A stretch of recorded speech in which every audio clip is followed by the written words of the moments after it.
नमस्कार दोस्तों। तो स्वागत है आपका विकास यूनिवर्सिटी की इस शानदार वीडियो में। तो आज हम बनाएंगे सिंपल कैलकुलेटर सी लैंग्वेज में।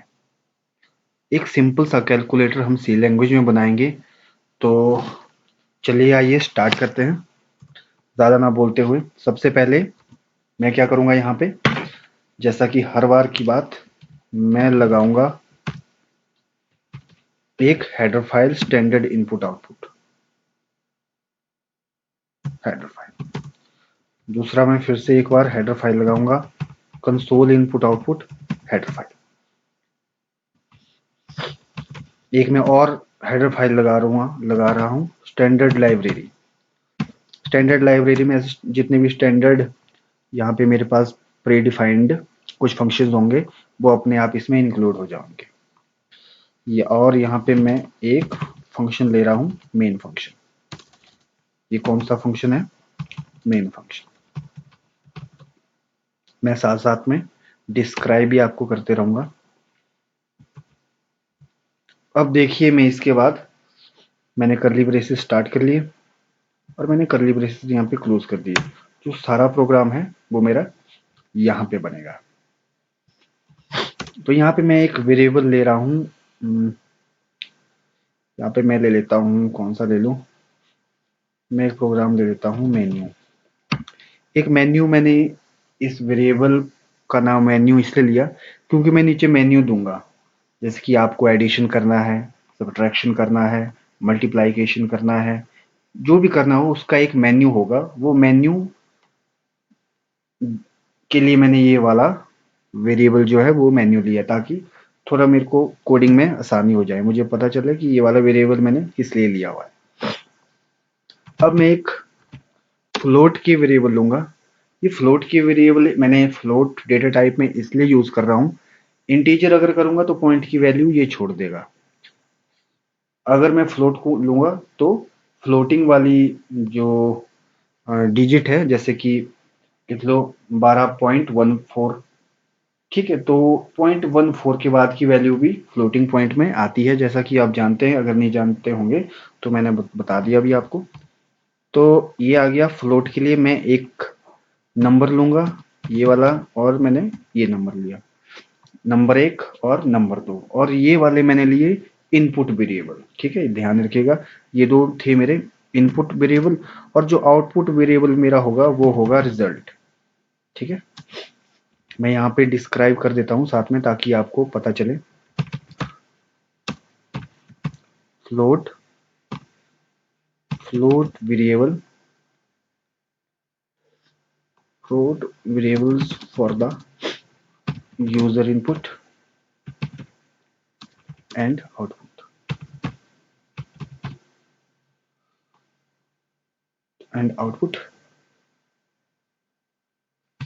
ठीक है, अब देखिए आगे। अब मैं लूंगा इसमें, अब देखिए मैं किस ढंग से प्रोग्राम स्टार्ट करूंगा। सबसे पहले मैं printf में क्या करूंगा, यहाँ पे मैं लिखूंगा enter a number from the list below. ठीक है, नीचे में एक लिस्ट आएगी, एक मेन्यू आएगा, उस मेन्यू में से मुझे एक नंबर चूज करना है जो मुझे करना है परफॉर्म। ठीक है, उस मेन्यू में एडिशन भी होगा, सब्ट्रैक्शन भी होगा। अभी आपको क्लियर हो जाएगा जब मैं नीचे मेन्यू बनाऊंगा। ये मेरे पास पहला मैंने प्रिंट एफ में ये वाली लाइन दे दी। अब देखिए प्रिंट एफ। अब मैं यहाँ पे मेन्यू दूंगा। नंबर 1 में मैं जो यूजर है उसको बोलूंगा क्या आपने एडिशन करना है। ये मैंने जो स्लैश एन है ये मैं लूंगा ताकि इसके बाद कर्सर नेक्स्ट लाइन में चला जाए, न्यू लाइन में चला जाए।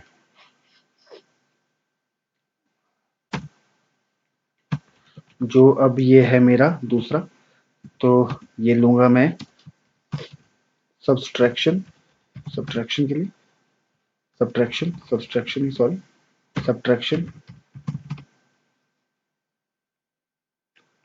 तो इसके बाद भी मैं सब्ट्रैक्शन जैसे ही प्रिंट हो वैसे ही कर्सर न्यू लाइन में चले जाए। उसके बाद तीसरा जो होगा मेरा वो होगा मल्टीप्लाइकेशन। मल्टीप्लाइकेशन फिर कर्सर मेरा न्यू लाइन में चला जाए। उसके बाद फोर्थ रहेगा मेरा डिवीजन।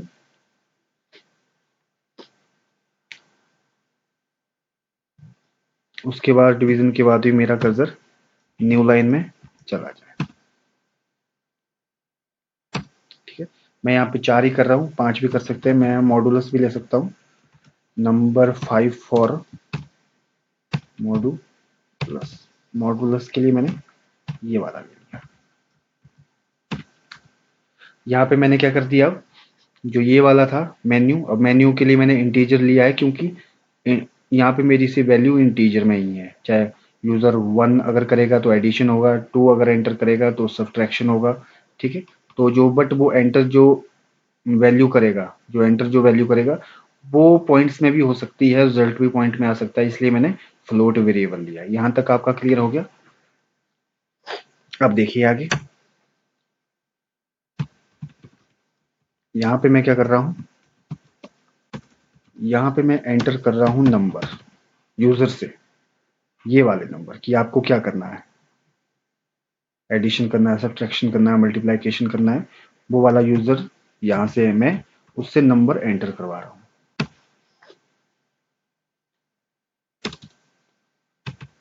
ये क्या होगा अपना यूजर इनपुट और ये वाला ऊपर वाला मेन्यू जो था कैलकुलेटर मेन्यू।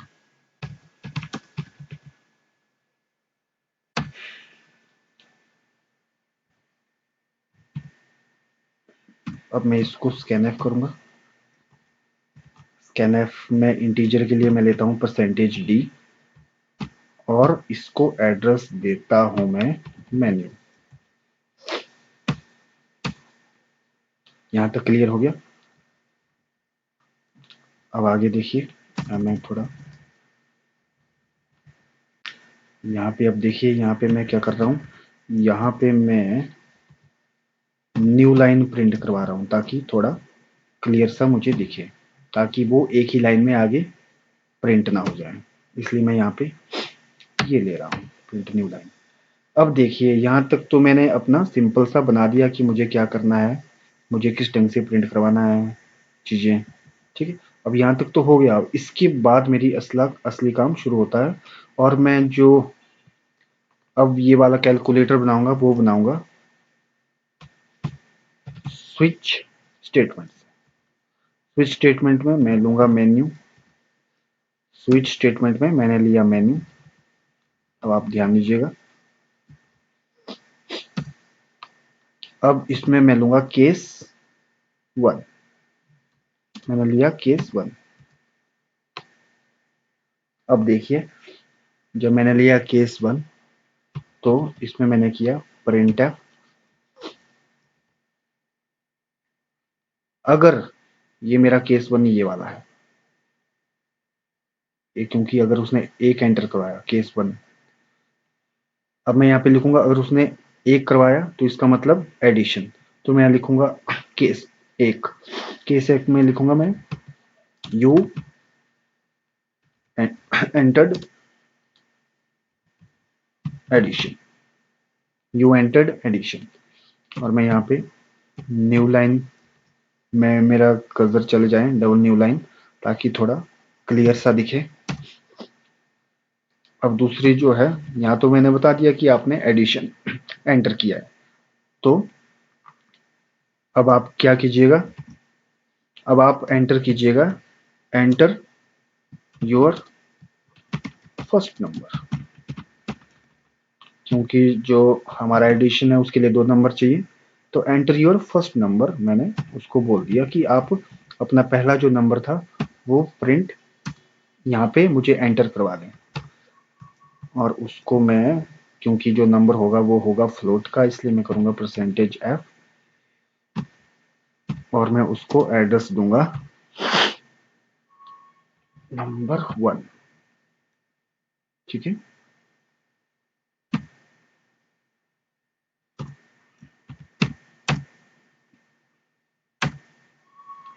अब देखिए यहाँ पे, अब यहाँ पे मैं क्या करूँगा, सेकंड जो था वो प्रिंट करवाऊंगा, एंटर योर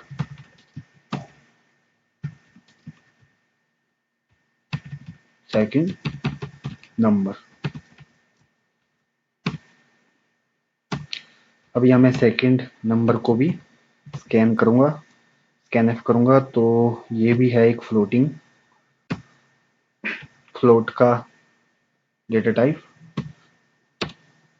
तो एट इसका जो होगा वो होगा 2, जैसे कि आपको मैंने यहाँ पे ऊपर बताया था, ये वाले फ्लोटिंग पॉइंट, ये 2 है मेरे, जो मैं यूजर से एंटर करवाऊंगा इनपुट वेरिएबल, और जो रिजल्ट है ये होगा मेरा आउटपुट वेरिएबल, जिसमें मेरा इस 2 का, नंबर 1 और नंबर 2 का प्लस माइनस या भाग गुना करके जो भी आएगा मेरे पास रिजल्ट, वो इस वाले वेरिएबल में स्टोर होगा।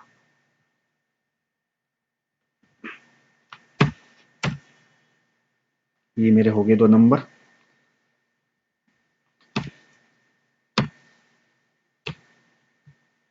ये मेरा पहला केस हो गया खत्म। अब देखिए यहाँ पे फर्स्ट नंबर भी प्रिंट हो गया, सेकंड नंबर भी प्रिंट हो गया। अब मैं यहाँ पे थोड़ा न्यू लाइन प्रिंट करवा देता हूँ ताकि कर्सर न्यू लाइन में चला जाए। अब देखिए इसके बाद अब क्या होगा, अब जो मेरा रिजल्ट था उसमें स्टोर हो नंबर 1 और नंबर 2 प्लस करके, एडिशन करके। ठीक है, यहाँ पे मैंने एक्चुअली में असली जो फार्मूला है वो सारा यहाँ पे लगाया है। ये वाला है मेरा एडिशन का ऑपरेटर, जैसा कि आपको बताया गया है। ये एडिशन का ऑपरेटर है जो इन दो को, इसमें और इसमें जो भी यूजर ने डेटा एंटर किया होगा, जैसे कि सपोज करो 10, यहाँ पे सपोज करो दूसरे में उसने 10 दे दिया, तो यहाँ पे 10 + 10 20 आ जाएगा। 20 का रिजल्ट 20 कहाँ पे स्टोर हो जाएगा, इस वेरिएबल में, रिजल्ट में। अब यहाँ पे 20 आ गया, तो मैं 20 को प्रिंट कहाँ पे करवाऊंगा, नीचे। अब उसके लिए मैं क्या लिखूंगा, फिर से print f the addition of two number is the addition of two number is ये है अपना फ्लोट का।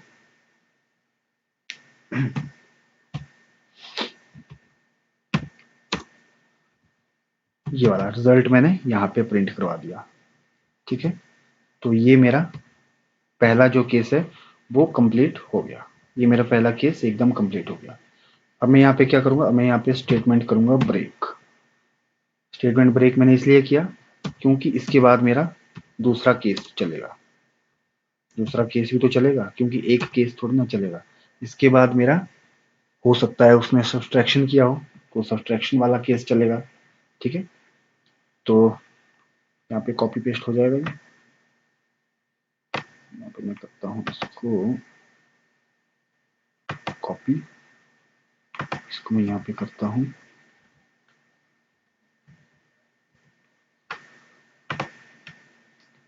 पेस्ट, आ गया। अब देखिए सेकंड केस में मैं क्या करूंगा, यू एंटर्ड, सेकंड जो केस था मेरा वो था ये वाला सब्ट्रैक्शन। तो सेकंड केस में मैं क्या करूंगा, यू एंटर्ड सब्ट्रैक्शन,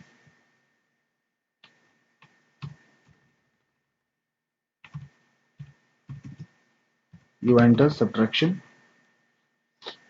यहाँ पे मैं सेम उसको बोलूंगा enter your first number, enter your second number, और इनको मैं कर दूंगा स्कैन। और यहाँ पे मैं सिर्फ क्या करूंगा, एक ऑपरेटर चेंज करूंगा माइनस का, और ये हमारा क्या हो गया यहाँ पे सब्ट्रैक्शन। जो मेन जो फार्मूला था वो मेरा यहीं पे तो लग रहा है सब्ट्रैक्शन। ये मेरा हो गया यहाँ पे सब्ट्रैक्शन, और the subtraction of two number, तो यहाँ पे मैं चेंज कर दूंगा the subtraction of two number is इतना, और यहाँ पे भी मैंने क्या कर दिया, स्टेटमेंट कर दी ब्रेक।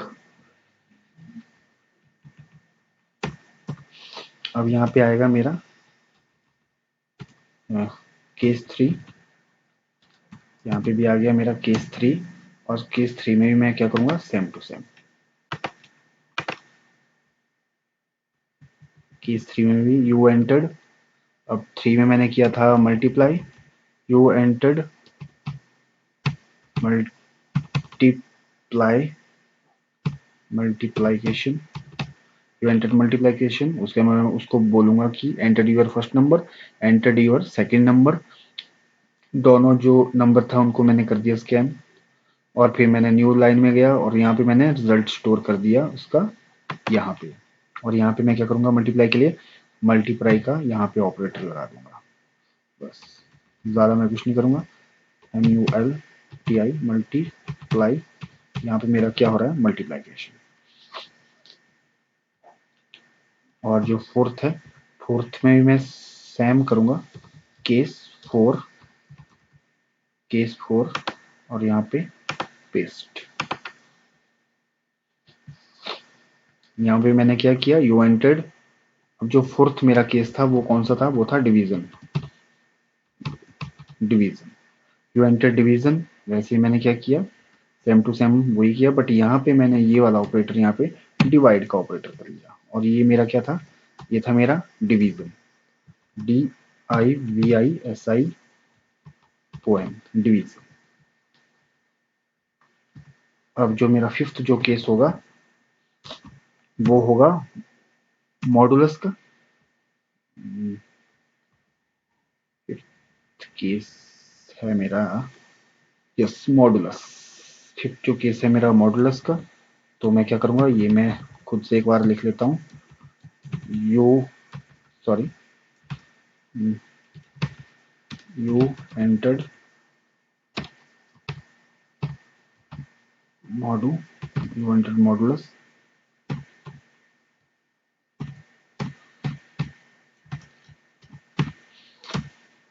अब मैं क्या करूँगा, अब मैं प्रिंट करवाऊंगा अपने फर्स्ट नंबर को, एंटर योर फर्स्ट नंबर,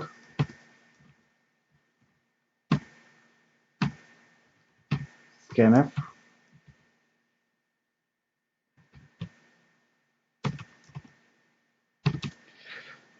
इस तरीके से अपना अपना सभी का कोडिंग स्टाइल होता है, जरूरी नहीं है कि जो मेरा वाला है वैसा ही करना है, आपको अपने तरीके से करना है। बस एक बार आपको आइडिया आ जाए, पूरा समझ आ जाए कि हाँ इस तरीके से मेरा प्रोग्राम रन होता है, ये चीज़ें कर सकते हैं। अब आप इसमें अपनी भी कई सारी आइटम ऐड कर सकते हैं कि आपको और एक्स्ट्रा क्या करना है इसमें, ठीक है, जरूरी नहीं कि मेरी तरह ही करिए आप, ठीक है। हो सकता है आपके टीचर ने आपको किसी और तरीके से बताया हो, मैं कुछ और तरीके से कर रहा हूँ, बाकी कुछ और तरीके से बता रहे हो, ठीक है, बट मेरा मानना ये है कि जो मैं प्रोग्राम बनाता हूँ वो एकदम थोड़ा डिटेल में बताता हूँ ताकि आप लोगों को पूरा समझ आ जाए कि एक्चुअल में कहानी चल क्या रही है। मेन कहानी तो यही है ना कि पता लगना चाहिए, उसी के लिए मैं थोड़ा डिटेल में करता हूँ, थोड़ा तरीके से काम करता हूँ, शॉर्टकट में काम नहीं करता हूँ और करना भी नहीं चाहिए।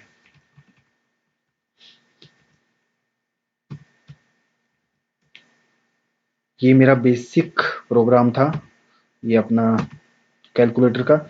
इसके बाद वाला जो वीडियो आएगा उसमें हम करेंगे, इसके बाद वाला जो वीडियो था उसमें बनाएंगे हम साइंटिफिक कैलकुलेटर, इसके बाद हम साइंटिफिक कैलकुलेटर बनाएंगे, और उसके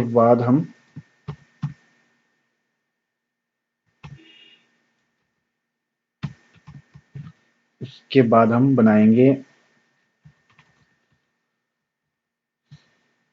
कुछ, हम गेम डिज़ाइन भी करेंगे, उसके बाद हम कुछ वायरस वगैरह भी सी में तैयार करेंगे, सिर्फ टीचिंग पर्पस के लिए, आपको सिखाने के लिए, कोई इसके पीछे कोई गलत वो नहीं होगा। यहाँ पे मैंने एडिशन लिख लिया है, यहाँ पे मुझे डिवीजन करना है क्योंकि ये डिवीजन है। रिजल्ट तो ठीक आ जाएगा, रिजल्ट में कोई प्रॉब्लम नहीं आएगी, बट यहाँ पे लिखा हुआ गलत आएगा।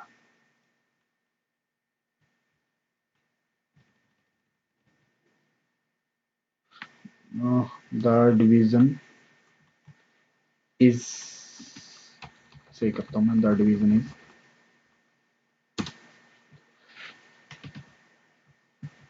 या द रिजल्ट इज भी मैं कुछ भी लिख सकता हूँ यहाँ पे आप जो ये ब्रैकेट के अंदर यहाँ पे आप कुछ भी अपनी लाइन लिख सकते हैं।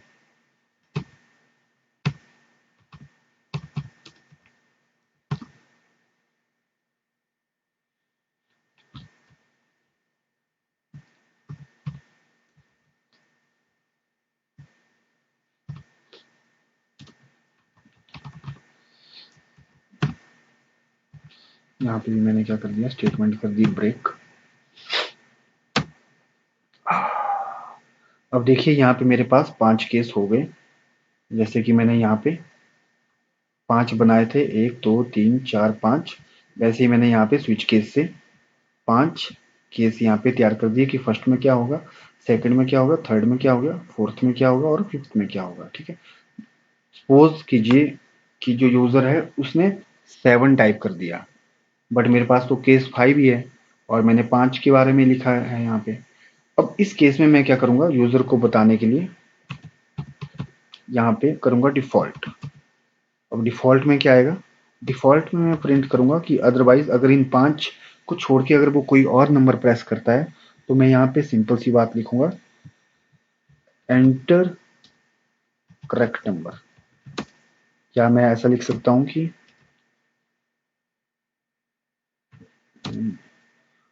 एंटर योर करेक्ट नंबर, यहाँ पे मैं उसको बता ही देता हूँ फ्रॉम 1 to 5। बता देता हूँ कि जो ये वाला था यही हमारे पास है, इनमें से ही आप कोई एक चूज कीजिए। ठीक है, तो यहाँ पे होगी मेरी स्टेटमेंट ब्रेक। अदरवाइज अगर वो 1 से 5 के बीच में कोई नहीं चूज करता तो अपने आप ये वाली उसके पास ऑप्शन आ जाएगी, उसमें लिखा हुआ आ जाएगा enter correct number from 1 to 5, अगर उसने 6 7 8 कुछ भी टाइप कर दिया हो। अब मेरी यहाँ पे जो स्विच लूप है वो यहाँ पे क्लोज हो गया। अब मैं क्या करूंगा यहाँ पे, क्योंकि मैंने ऊपर इंटीजर लगाया था तो रिटर्न मुझे वैल्यू रिटर्न करनी पड़ेगी 0, क्योंकि मैंने वहां पे वॉइड नहीं लगाया। वॉइड का मतलब भी एक्चुअली में 0 ही होता है। जब मैं कई बार लिखता हूँ फर्स्ट पहले के प्रोग्रामों में आपने देखा होगा मैंने लिखा था वॉइड मैन, यहाँ वहां पे मैंने लिखा है इंटीजर मैन। वॉइड का मतलब एक्चुअली में 0 ही होता है, वॉइड का मतलब खाली। वहां पे मैंने मैन के साथ खाली लगा लिया, अभी मैंने मैन के साथ वॉइड नहीं लगाया है तो मैं नीचे ही 0 रिटर्न कर रहा हूँ। ठीक है, दोनों तरीके से आपके पास प्रोग्राम मैंने बना दिए। गेट सी एच होता है ताकि स्क्रीन पे वैल्यू लगी रहे, रिजल्ट मेरा शो रहे। ये ठीक है, ये वाला जो ब्रेसिस था वो कौन सा था, वो था ये वाला। कोडिंग आपको सही तरीके से चलनी चाहिए ताकि कोई और कोडर प्रोग्रामर देखे तो उसको पता चले कि जो ये वाला था वो यहाँ पे क्लोज है, और जो ये वाला था ये कौन सा था, ये स्विच वाला है। ये देखिए, ये यहाँ पे क्लोज था और ये ओपन यहाँ पे हुआ है।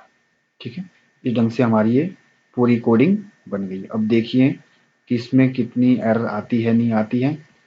सॉरी, यहाँ पे मैंने पहले से ही ले लिया था। अब देखते हैं कंपाइल करके, मेरे पास 2 एरर है 2 वार्निंग है। चलो देखते हैं कहाँ कहाँ पे क्या क्या गलती हुई है।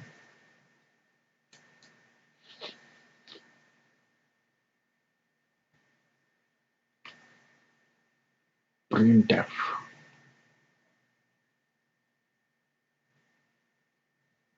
यहाँ पे एक गलती हो गई मेरे कि मैंने यहाँ पे स्टेटमेंट क्लोज नहीं की थी, तो उस चीज़ की मुझे यहाँ पे मैंने ये अपनी कमेंट लिखने के चक्कर में यहाँ पे अपना सेमीकोलन लगाना भूल गया था। फिर से एक बार देखते हैं अब कितना रहता है। अब मेरे पास बोल रहा है 1 एरर, तो ठीक है जी, क्या है वो एरर। अच्छा, illegal use of floating point. Okay okay okay, तो यहाँ पे मैं फिफ्थ वाली जो कंडीशन है वो बंद ही कर देता हूँ, क्योंकि मॉडुलस जो है वो इसके ऊपर रन नहीं करेगा। अभी ब्रेक कर देता हूँ यहाँ पे, तो यहाँ पे मैं लिखता हूँ 1 to 4, क्योंकि मेरे पास कितने केसेस हो गए, 4 केस। और यहाँ पे मैं क्या कर देता हूँ, तो ऐसा आपके पास एरर आती जाएगी। आपको हर एरर, कोई भी प्रोग्राम ऐसा नहीं होगा जो आप बिना एरर के कर लें। अगर आप बिना एरर के कोई प्रोग्राम बना रहे हैं तो इसका मतलब कि आप कहीं से देख के कॉपी करके बना रहे हैं। सिंपल सी बात है। अगर आपके पास एरर आ रही है, कोई बात नहीं, आप उनको सॉल्व करो, कहीं से कॉपी करने की कोशिश ना करो, कहीं से देखने की, खुद से, कहीं अपने पास टीचर के पास मत जाओ, खुद से उसको सॉल्व करते रहो। ठीक है, कहीं ना कहीं आपको चाहे एक दिन पूरा लग जाएगा, बट फिर आप वो गलती कभी नहीं करोगे। ठीक है, अब मेरा प्रोग्राम जो है वो एकदम क्लियर है।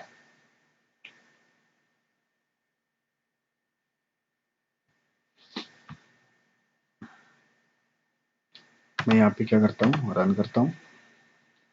अब देखिए मेरे पास अपने आप पूरी लिस्ट आ गई। यहाँ पे बोल रहा है enter number from the list below, 1 for addition, 2 for subtraction, 3 for multiplication, 4 for division. अब मैं बोल रहा हूँ मुझे 1 चाहिए, मतलब मुझे एडिशन चाहिए। यहाँ लिखा इसने, you entered addition, enter your first number. मैंने यहाँ पे एंटर किया, सपोज कीजिए 12। एंटर योर सेकंड नंबर, मैंने फिर से किया 12। ठीक है, ओके। तो यहाँ पे मेरे पास गेट सी एच में क्लोज कर देता हूँ। ठीक है, क्लियर स्क्रीन शायद मैंने नहीं लगाया था, क्लियर स्क्रीन मैंने रन नहीं किया था, तो तभी यहाँ पे मुझे वार्निंग दिखाई जा रही है। मैं यहाँ पे क्लियर स्क्रीन लगा देता हूँ ताकि, तभी मैंने नीचे क्लियर, ये मैंने क्लियर स्क्रीन लगाया। अब मैं यहाँ पे नीचे इसको भी अनहाइड कर देता हूँ, क्योंकि अब ये प्रोग्राम, अब ये फंक्शन रन करेगा। क्योंकि मैंने ये जो बेसिक चीज़ें हैं ये मैंने फर्स्ट प्रोग्राम में ही बता दी थी। जो मेरा पहला वीडियो था उसमें मैंने बता दिया था कि गेट सी एच हम क्यों लगाते हैं और वो कब लगता है।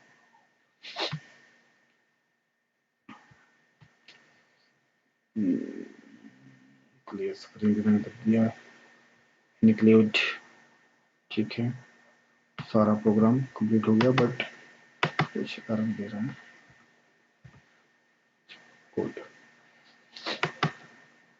ये करूंगा मैं रन। अब बोल रहा है मैं लगाऊंगा 1, entered first number 12, second number 12।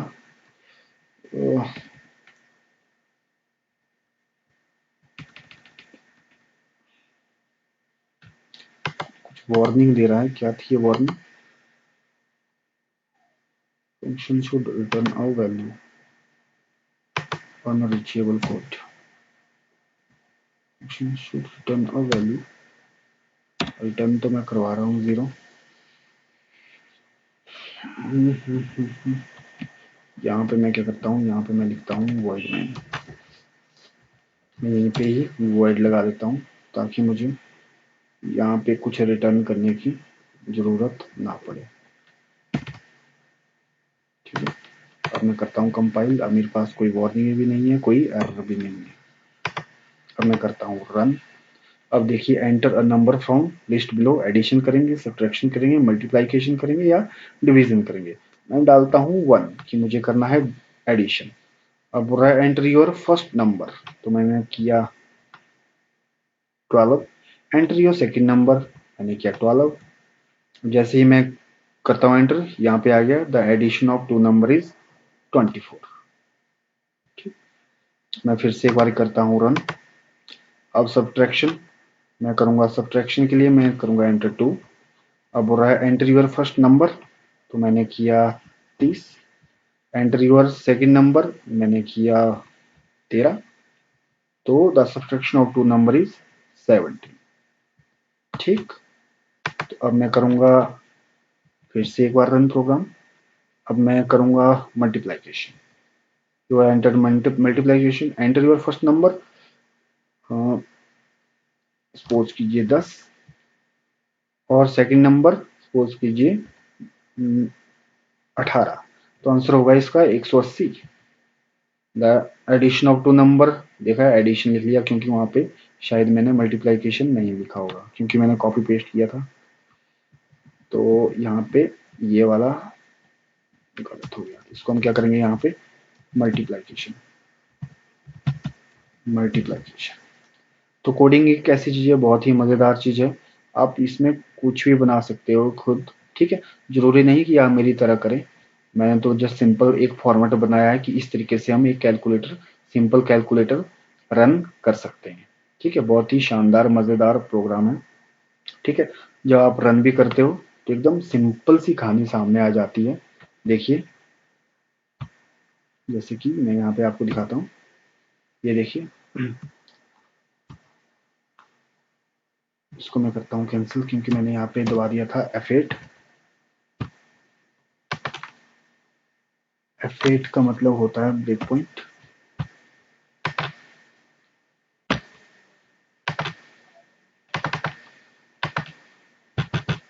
मेरा ये हैंग हो चुका है, मेरा कोई भी कीबोर्ड से अब प्रेस नहीं हो रहा है क्योंकि एक्चुअली में जो मेरा टर्बो सी है ये है विंडोज 7 के लिए, और जो मैं मेरे पास विंडोज़ है वो है विंडोज 10।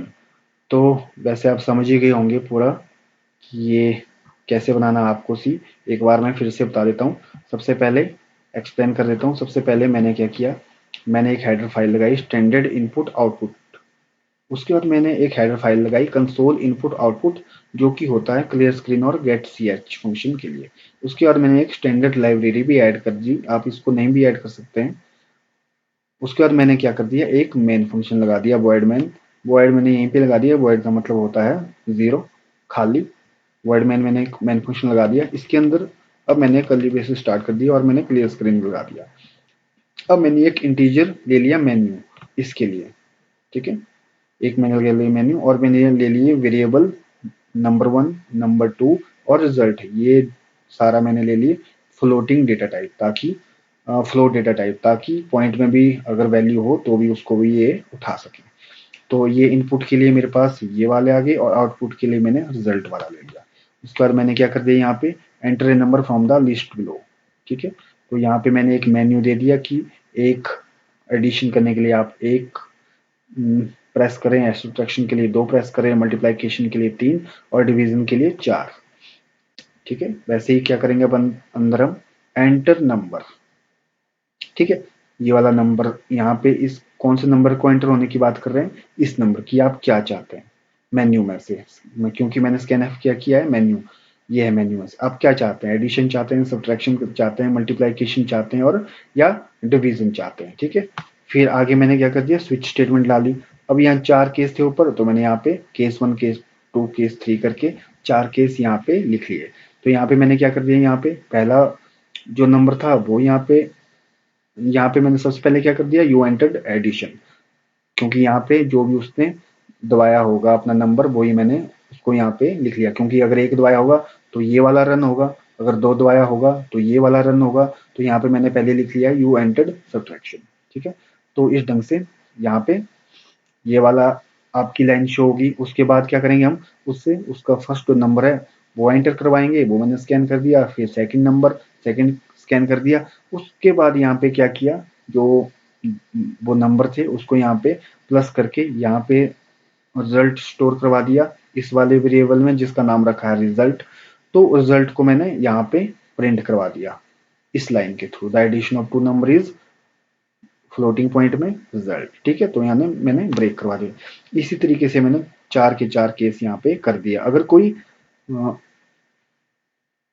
इन 4 केस को छोड़ के कोई 5, 6, 7 कोई और नंबर अगर प्रेस करता है तो उसके सामने ये वाला लाइन आ जाए कि आपने गलत दबाया है, इन 1 से 4 में से आप कोई करेक्ट नंबर को प्रेस करें, ठीक है।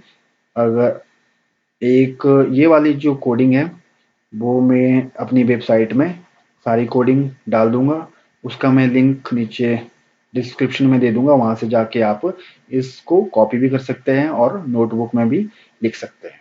धन्यवाद।